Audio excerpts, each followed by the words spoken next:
Good evening. This video is about the research process done for my Research 900 class for Dr. Michelle Whitman. The research process is an interesting one, and the first step always is to formulate or refine your question. A hypothesis is a, quote, supposition or proposed explanation made on the basis of limited evidence as a starting point for further investigation. The determination is what topic of interest is of interest to you, and what do you want to learn about that particular topic. What you propose will be the result of the investigation. I have learned in this course that everybody always has sort of an end point that they're hoping to get to. And formulating the null, which states that there is no significant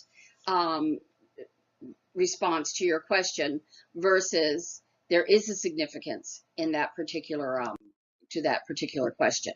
So in another way, just putting the hypothesis versus the null hypothesis, the goal is to refute the null hypothesis. An example of this with my own particular research is patients given cannabis as a first-line drug or treatment will have relief from their pain, with the null being patients given as a first-line treatment will have no relief from their pain. The institutional review process. I found this to be really, really interesting, and I did some extra reading on it, which I'm going to discuss here for a minute. That process, there are two approval bodies, the Institutional Animal Care and Use Committee, and the Institutional Review Board, which is what I'm going to really speak to. The IACUC, this Animal Review Board, looks at protocols involving animals to assure that there are animals that, when used for research, are used in an appropriate way. This includes the handling and the care of animals during the experimental time and appropriate quarters for them when they are maintained, when they're not in the lab and having actual experiments done on them. The thing that was sad, but I know is a necessity, is it also mandates that pain is minimized and that euthanasia is carried out with some care and compassion when it in fact is necessary. So the institutional review process has very specific regulations and parameters for research. It's best to be very familiar with all of the expectations from the IRB when it comes to relating it to your particular research and experimentation. The plan and the protocol, how you're going to proceed in a step-by-step format, must all be compliant with what the IRB asks of you.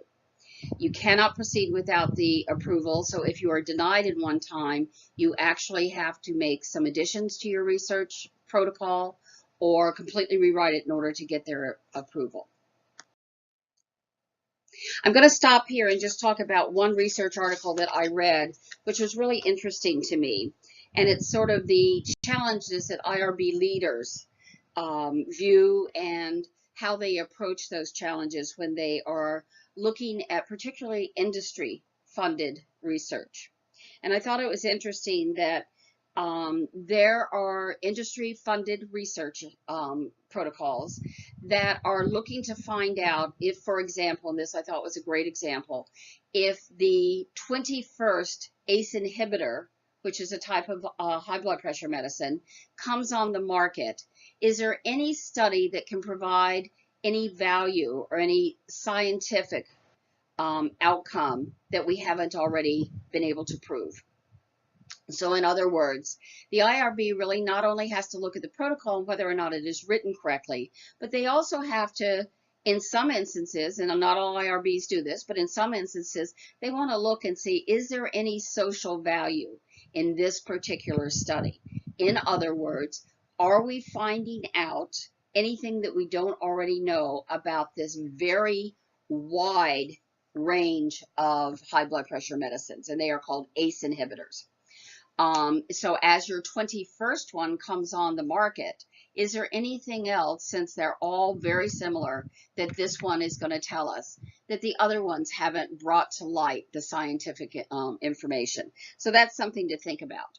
These are called Me Too drugs. If it's already on the market and you bring out another drug, as soon as the first one goes off patent, you bring out another drug of a different kind of, or a different company, does that add any value to us? And I am glancing down here. And this all has to do with research integrity. And it's really important to maintain your research integrity. So as I looked further in this, there are some instances where a protocol is in fact released, and the information or criteria, either your inclusion or your exclusion criteria, is really altered in order to be able to get participants into this study. Their inclusion and exclusion criteria are not near as rigid as they would be if they were just pursuing the activity. There are some instances where industry, and although I'm mostly speaking about pharmaceutical companies here, there are also medical device companies that we could be speaking about. And those industries actually compensate physicians for entering people into a trial. And that begs the question, is there an opportunity for the physicians or the chief investigator or the PI, the primary investigator, to completely overlook the criteria that needs to be met? And if so, what does that both do to the integrity of the doctor's office who is entering clients into the study, but also to the scientific outcome of this study? I thought that was interesting. The suboptimal information and information that really can't be used to bolster up our scientific body of information about a drug is just also a lack of integrity on the part of researchers. Unfortunately, a lot of this goes on, and as I read 2 or 3 articles about the IRB, I found that. So let's move on now to obtaining research participants. Generally, it's best to identify if there is another organization that already has a group of people that meet your criteria for your research. Much easier than going out and just sort of floundering and trying to grasp people from here, there, and everywhere. So if you've already got an organization, if you're doing a pediatric study, go to the Academy of Pediatrics and see what they have going on. Or I did this in a prior assignment, find some organizations that already have people of your age range or who have participated in an activity that you really want to measure as your dependent variable. Understand what your limitations are in terms of cost and time. And although I don't have a really good handle on that yet and how I will be funded in order to do my research, it certainly is going to be an issue because I will not be able to fund it myself, so I'm going to have to look around for that. If you're affiliated with a college or a university and you are testing that age range population, you often have this built-in population. And from what I understand and have read, there are actually psychology classes, very elementary psychology classes, that give grades or bonus points if their students will join a psychology experiment. And I thought that was interesting. You can use the internet, understanding that the limitation is to those people who have access to internet. And even though we now are in a world where we believe that everybody has access to the internet, they really don't. So your limitation would be either a population that doesn't have access to the internet, or perhaps a lower income class of folks who go to a library for the internet. So it becomes much more difficult for them to have access to internet.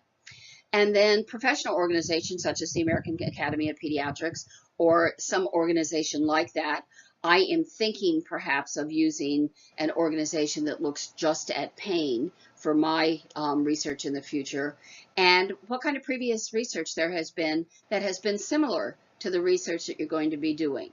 If somebody's done the identical study, then you begin to question whether or not you have any social value in your particular study. So what you want to do is look at previous research and build on that so you offer new scientific information to the world once you've done your study.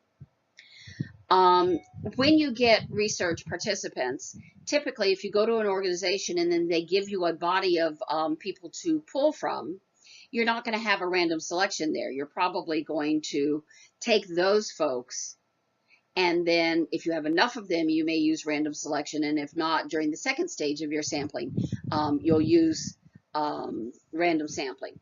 And every effort should be made to identify subjects that way from a random selection. You may need to incentivize to ensure that there is a commitment to your research study.